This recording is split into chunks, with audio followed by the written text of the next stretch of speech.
Oh. Wala, naboboring kasi ako. Ito binuksan ko na to kanina. Mahirang Tiger Balm. Ano, ako nag-iisa. Wala magawa. I-stop. Pag ako order, unstoppable. So, palda o pantalon. Ang liliit. Shorts lang yata at pansit pwede rito eh. 10. Pero okay na rin. No regrets. Sana yung basurahan ko rito ng mga plastic. Nakamas po ko guys kasi ayoko makasinghot ng hindi natin alam kung anong chemical toxic kasi puro plastic to, diba? Unboxing. Yan natin buksan. Parang pabango eh. Ano siya? Canvas. Hindi siya. Ang gusto ko sana linen eh. Meron ako nakitang online linen kaso na late na ako ng order eh. Ito na order ko eh. Lalabang ko muna to ng pakamay. Ano lang to guys, pag nagmamadali ka mag-grocery, kasi yung mga binahawakan ko puro plastic eh. So ito, talabang ko muna. Importante to guys, kaya ako to binili. So, bumabara yung buhok, yung mga kung ano-ano bumaba. Ito, tinan nyo.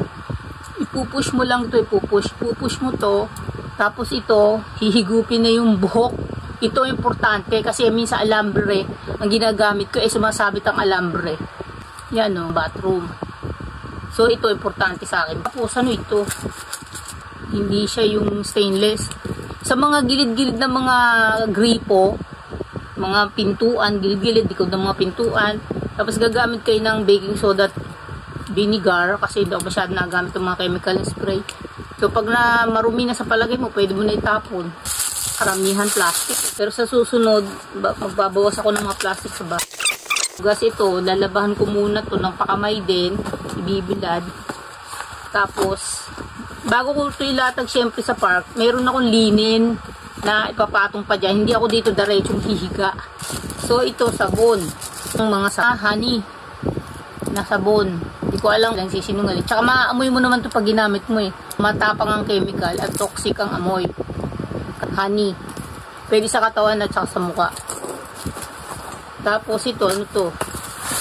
Yung parang napeke ako rito Para siyang aluminum. So, hindi ko to gagamitin. Kasi parang aluminum eh. Ang kailangan ko stainless, totoong stainless. Stainless ang kailangan ko, hindi aluminum eh. Ano kaya nalang magamit dito? Hindi ko to iinuman. Basta aluminum, ganun. So, hindi ko to feel. Medyo napalpak ako rito. Hindi siya totoong stainless, halatang aluminum. Tapos ayan siya. Kasi siya parang ano siya, hindi plastic ba siya? Ano ba material to? Ito hindi ito siguro, ito plastic. Ito siguro ano ba to? Metal ba to? Ano ba to? Basta ganun. Saka ko na lang siya ano yung gagamitin o re-reviewin kasi hindi ko alam paano paglalagay. Papakabit ko to sa magbibisikleta kung tapos. Araw-araw pa naman dito siya pa nakabike. So, patatanggal ko yun. Ito ipapalit ko kasi hindi ako marunong magkabit, bahala na. O kaya pag-aralan ko sa mag-repair o ikaw mismo mag-DIY sa upuan mo. Yung itlog bayag mo rito. Kasi dito, yung puwerta ng tao, ng babae o ng lalaki, pagka nakaupo sa bike ng matagal, 2 hours ako pa naman, mahilig mag-bike. Mama siya, lagi ikot, nag-grocery. Dito talaga miskin puwerta mo parang babagsak na masakit na hindi maintindihan. Sa kakaupo ng matagal, dapat tigas siya. Ganito ba? Yan Bigyan ko na lang ito ng halaman. Napeke ako rito. Parang 100 yen shop lang ito eh. Narinig nyo? Parang bubong. Hindi siya stainless. Ito mabigat eh. Stainless kasi dapat medyo mabigat eh. So, hindi ko alam kung gagamitin ko ito. Ang plano ko pa naman ito, dadalhin sa park. Pag bumili ka ng tubig, dito ko iinom. So, parang hindi pure stainless. Gusto ko pure yan. Mukhang sabon o pabango. Cologne. Kakakaw na papaano kung mabango o toxic. Pag chemical toxic to, hindi ko po gagamitin. Kasi kinuha ko mga natural smell eh. Ang ko din to, pero hindi ko akalain na ganito kaliit to. Gilid ng mga tanay, sulok-sulok ng blinds. Ayan plastic na plastic. Halatang lang, $1, 100 yung 50 pesos. Ang gamit to, dispose lang naman eh. Okay na yan, mahirap na magsisi na order na eh. Presyo ng kaunti. Alam kung totoo to, vitamin C serum sa mukha, anti-wrinkle. Pag may nag-react sa mukha mo, sa balat mo, ibig sabihin, hindi mo ito kahigang. Kasi ang ginagamit ko lang sa mukha talaga, talo. Yung beef talo, alam niyo yung beef, taba ng baka yan. Libre lang sa mall, dinudukot ko. Hindi man dinudukot. Pag bumibili ako ng beef steak, siyempre libre yan. Essential oil. Mga kit din ng panglilinis ng bathroom. Panglinis ng mga bathtub. Plano ko kasi ito sa mga mold. Parang copper ba yan? Parang alambre. Yan. Pangkudkod sa mga nangingitim na sakalan. Di ba pag tayo nagluluto, nangingitim mga gilid ng mga worth ba itong binili ko na ito? Ito, tea tree oil. Put cream. Para yun ang pagtanggal to ng mga ng caulk ba yun? Yung mga nasa gilid ng mga tiles. So yung parang puti na goma sa gilid na hindi mo matanggal ng mga kutsilyo at gunting kung ano mo ito, igaganon mo lang to doon. Tapos ito pag gusto mong palitan ng parang blue cork ba yung cork, hindi naman siya grout. Ito yun, basta ito yun. Kutang na naman. Nabalik na mo, bali. Wala na, sira na. Hindi ko na ito magagamit kasi hindi ganitong klase stainless ang gusto ko. Pag akong luto ng steak, iniisip ko, dadamputin. Ito pa lang, parang hindi mo madadamput. Parang palpak to. Hindi pagluluto ng steak kasi gusto ko talaga matigas. Mabigat, Para lang siyang alambre, hindi maintindihan. Sana pero lang gusto ko, wala nang mabilan tela. Ito na. Umorder na po kasi ako, ito, Nilaban ko muna. Kumuha pa ako ng isa kasi sabi ko, lalagyan to ng mga ganyan, mga gamot mo pag lumalabas ka, salamin, mga tikabigla, mga ganun ba? Katulad ng eye drop, ganyan. Lalagyan ko ng mga, hindi ko pa alam, mga susi. Sabon, goat milk essential. Akala ko malaki, lit lang pala, kaya pala mura. Siyempre, mahal ang goat milk May silk pa siya. Amoy gatas talaga, bango.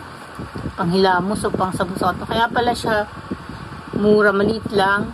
Pero mahal kasi ito pag binili mo rito Ito, worth ito. Kasi gusto ko talaga ng goat milk, soap, silk. May silk. Ayan. Ito ginagamit ko sa balat ko, yung aloe vera 100. Ayan, umano na siya Ala, hindi siya sarado. Ay, nag-crack siya guys, pumutok ililipat ko siya dito. Iba yung lalagyan, ito lambot lang ililipat ko siya dito. Ano ba yan? Ilagay muna natin sa santabi nga. Kasi ako mahilig bumili ng essential oil dito sa Yahoo Japan Sandalwood. Ilang yata to, sandalwood. Ng lababo ko, hindi siya stainless, para lang siya aluminum. Palpak to guys. Maliit, hindi ko to magagamit. Tapos hindi siya pure stainless. Okay na yan, nandyan na yan Ang ako ng totoo. Pang camping to Parang unan yata, pag pupunta ka ng park. Dadali mo to, tapos hihipan, lalagyan ng hangin, tapos unan sa park, parang yung pala, hihipan mo muna, lalabang ko muna. Ang tela niya, parang fabrics na cloth, hindi siya plastic. Siguro may halo na rin plastic yan. Ito, lokon laki. Grabe guys, ang liit. Digni. Tapos in-order ko yata sa 300, 400 to. Akala ko kasi ang laki. Hindi ko rin, ang mali sa akin, hindi ko rin binasa yung sukat, natatamad ako. Hindi worth yung bili ko nito dahil parang napamahal pa ako, pero gagamitin ko to kasi meron ako na rito sa bahay ko. Nalagyan ko yan pag ako nagpipiknik ng pagkain. Medyo ang bango hindi ko pa nabubuksan na ang bango na. Ang bango niya. Ayan, bango. Sandalwood na sabon. Ayan. Bango niya. Ang panghilamas ko nga karamihan, baking soda lang. Tsaka asukal. So, basta nagsasabon sa mukha pag alam kong hindi ko kilala ingredients. Nasa 2,000 to eh. Mahigit. Panlinis guys, ito kailangan ko pang naglinis ang bathroom kasi naawa ko sa asawa ko siya naglilinis. May tatanglan to. May tatanglan na yan. Yung mga ceiling, para pang naglilinis ka ng ceiling. Ayan. Charger. Ayan. Mahigit 2,000. Hindi po 2,000 din to. Mahigit 2,000 din. Hindi ko alam kung may silbi to o madali masira o magagamit ko ng ilang araw lang o buwan o whatever. Basta ganun na yan. Nakalagay. O, cleaning brush. Multifunction electric. Okay. Nalalagyan na ng sabon. Ididikit nyo lang sa tiles sa bahay. Naboboring. Kaya napapascroll ka sa mga online. Pero ngayon ayoko na. Yung perang bibili ko rito, na lang ako department. Ito guys, cologne. Hindi ko maano yung bulaklak. Mabango ba siya o hindi. Pag hindi ko type, bahala na. Kasi hindi ako mahilig sa mga perfume o fragrance na toxic yung amoy. Yung last na in-order ko, mabango eh. Nasaan ba siya? Hindi ko ano. Worth it ba? Hindi ko alam. Ito ano to? Ito mahal to pag binili mo dito. Mabigat. Mabaho. Mabaho ba talaga iron? Iron. Tatlo siya eh. 5,000. Pero dito sa Japan, pag binili mo to, sanlapad to. Sanlapad to sa Japan. Bigat. Lutuan ko ng isda. Naka-order na ako, kaya lang sabi ko gusto ko pa. Medyo maamoy siya guys. Lagay ko sa veranda. Bye-bye.